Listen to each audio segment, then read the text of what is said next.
everyone, and thanks for making it to this session. I have just one slide. So I'm Nura Abdul-Rahman, Product Director, Complete Pharma. I have over 8 years experience with products, right? So I'm going to be leading my conversation around you won't always feel ready, but that doesn't mean you are not capable. So today it's a good day that we get to celebrate women that have pushed boundaries, that have broken barriers, and women that are redefining what it means to be possible. So I want to take you back to a moment that kind of defined what my journey would look like. So back in undergraduate, so I studied at Ashesi University.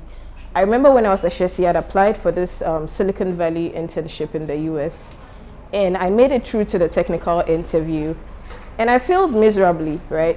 And I remembered seeing the list of people that actually made it to the technical interview. And there was this young lady I saw, a young engineer I admired, and I already felt I couldn't compete because like this is somebody up there. And I think I disqualified myself even before I tried. And that was one of the mistakes I made. Fast forward in 2018 when Chevening scholarship came up. So I don't know if you know what Chevening scholarship is. Yeah. I knew I didn't want to make the same mistake. I was scared, very hesitant. I didn't know anybody I didn't have access to anybody that had successfully gone through Chevening. There wasn't ChatGPT like we have today where you can easily write your essays and stuff like that. It was just me, my laptop, and full of determination, right? I went ahead, wrote my essays, just shared it to a friend. He proofread them. I submitted it 2 weeks to the deadline. And mind you, Chevening requires you to have 2 years work experience. And this was me coming out of national service, right? I pulled together all my volunteer work, my work study. So yes, if you're doing volunteer work, you might think it's nothing, but it could actually build up to your story one day. I pulled it up and put together a story. And out of 1,000 applications, I was one of the 21 people that were selected in Ghana. And guess what? I was the youngest in my cohort for Chevening scholarship. I remember during orientation when I went, I met people that had at least 5 years experience. They were head of departments. And look at me, just somebody coming out of national service. I still felt I didn't belong, but you know what? This time around, I belonged. And that's when this quote comes, right? You won't always feel ready, but that doesn't mean you are not capable. Sometimes our internal emotions doesn't necessarily reflect our capabilities. There's this study I always love to share. It shows that men would apply for jobs if they meet 60% of the application qualifications. But women, we always wait to kind of meet 100%, check all the boxes. I had to stop waiting. All the rejections. Rejection is not failure. It just means redirection, refinement. It made me better. It made me ready for Chevening and beyond. Fast forward in 2021 too as well. I was moving from a fintech industry into managing an interactive voice response. So basically, an easiest example of an interactive voice response is when you call a helpline, MTN, the voice prompt you go through, that's an interactive voice response. Avayamo. I had no experience with it. I went through the application process.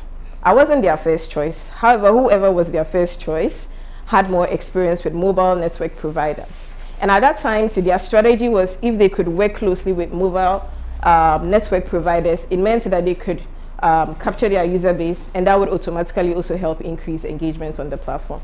I was coming more from a user experience point of view. The person didn't take the job, but I took the job. And in a year later, I became the first senior product manager to come out of Ghana. And we also recorded our highest engagements on the platform, from barely getting 1 million interactions to almost 3 million interactions in just 1 year. Even COVID didn't get us those numbers, right? Those numbers were good, but I started feeling too comfortable. I had cracked the code, so what's next? And being a woman who was now navigating my first pregnancy, people would have thought, it's so risky. Why would you want to move into another job? But I know change doesn't come from your comfort zone. I still went ahead applying for jobs. I was scared that my pregnancy would disqualify me. For some job interviews, I didn't even disclose I was pregnant. I kept pushing. And by 2023, I had landed a job at Complete Pharma. It wasn't easy moving from maternity leave and going into a new job, a managerial job. You had to juggle. The guilt is real. Some days are crazy, some days seems impossible, but you always have to remind yourself why you got out of your comfort zone.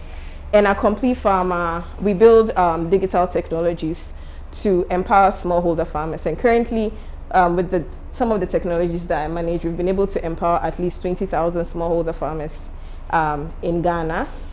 My motherhood story is not the center of my story, but it has made me stronger. It has empowered me. It's made me more intentional about my leadership. And today, all I would want to share is that as we celebrate International Women's Day, you have to remember that you won't always be 100% ready. But you have to say yes to the opportunity. You have to raise your hand. You have to apply for the job. MEST was here. Go ahead and apply. Yes, the process might be long, but you wouldn't know if you get it if you don't try. And any woman that as relates, we all move forward, right? I want you guys to think about this, right? This very moment, that job that you want to apply for, you're scared. That opportunity that you want to go in for, you're scared. Let's today, tomorrow, next month, this year, take one step forward, and you never know. You might just be the person occupying that seat. Yeah. So I would like to wish everybody International Women's Day, and it's been a lovely afternoon. Thank you. So any questions, please? Yeah. Anyone ask a question? Now all the guys are, a few of them are still here, so this is our time to ask questions. Thank you for this inspiring story, and I would like to know how is it now that you are Complete Pharma and then juggling that with Motherhood. your new motherhood exactly as a leader? So it's not easy, right? I think I always tell people that everything is hard. No matter how you think somebody's job look easy, even the laborer out there, their job is hard. Choose your hard and stick with it. Believe that this is where you want to go. Everywhere is hard. Today you think the person presenting here has an easy job. Maybe they have to work with other people, have to check on people's schedules. Sometimes people don't even respond to your messages. So I would say every job is hard. Just know why you started. And if even at some certain points you don't have inspiration, that's why it's good to build communities. Gather yourself around people who you think can inspire you. Sometimes you don't even have to speak to them. Sometimes you just need to follow them on LinkedIn. And sometimes certain posts, when you read it, it's enough to get you inspired for the day. So everything is hard. Choose your hard, stick with it, know why you started, build a community around it if you can do it on your own. I had a lot of rejections at first. I think for now, I feel like rejections are just normal. Like you can apply for 100 jobs and like you get the rejection, be like, oh yeah, it's just one of those things, right? I didn't get into Silicon Valley. I'd applied to Anita Borg Google Scholarship. And the funny thing was when I was at Ashesi, I had like this Kenyan friend and we would apply for every and any opportunity. And that was like very good because if you look at the job market now, it's really crazy. And if you don't already have that interest in applying and other stuff, it's a big adjustment you have to do. So this was something like we used to do in school. And even through our Ashesi journey, we still got to study abroad at some point in the US, right? So just kind of the challenges will happen. It's just how you kind of embrace it. Just know that rejection is not failure, right? Just a redirection. And now, if today, I remember like going through and reading my Anita Borg Google Scholarship, those essays were trash. Right? And what I know now, if I had submitted such applications, I probably would have gotten it. But sometimes you need to go through those processes in order to get better. If today you were rejected, some rejections you might get feedback, some you might not get feedback. If you're lucky to get feedback, you help work on it, right? And even as a manager as well, on month-on-month basis, I always want feedback. Even if somebody's leaving my team, I want feedback. I might not be happy about the feedback, but that might also be a good a good way to kind of improve myself. So rejection is normal. Yeah. Okay, I actually have two questions. Firstly, with your moving of jobs, I like something that you mentioned about you realizing you were too comfortable. So, how can I know, or how do you realize when you are too comfortable for a particular position and then it's time for a switch? And then secondly, with your experiences overseas, getting a scholarship, and you being in Ghana now, like what do you think is one of the biggest mindset shifts that you've brought back? Okay, yeah, so technically Chevening requires you to come back to Ghana. It was a very difficult decision because I had gone through this, I think then they ran this like hackathon, and I knew I was going to make it through the next stage when were a lot of people and I was leaving and they knew my name. I was like, oh yeah, they'll call me for the second round. And I remember sending an email and it didn't look like I was committed to stay for long. I didn't get the job, right? I was scared because at that time, so what I did was I just saved, okay, if I come to Ghana and I don't get a job for a year, I can live on it. It's difficult, but somehow you would have to adjust, right? I got into a company that I was working for some time. 1 year, didn't feel like it was working. Nothing just seemed to work for me, right? The process wasn't working for me. After moving from Ghana, so after 1 year, it didn't work. And I'd met people that have complained about their jobs. They've gotten frustrated. And I didn't want to make the same mistake. I didn't want to get a point where I'm so frustrated. So I just started randomly applying for jobs. I remember like one night at 1 a.m., I started applying for jobs. And in 3 months later, I landed my job. It's not going to be like that for everyone. Especially now, the job market is like very, very rough. Instead of also looking for opportunities, create those opportunities for yourself. Franklina mentioned building Cleave. That's a good opportunity. If tomorrow she doesn't have a 9 to 5, she still has something she's managing, right? So I would say like that would be like the big shift moving from. I don't know if I've answered all the. There was the second one, right? Yeah. About when you realize you are getting. Yeah. So I think for me, when I realize I'm getting too comfortable, when the jobs become routine.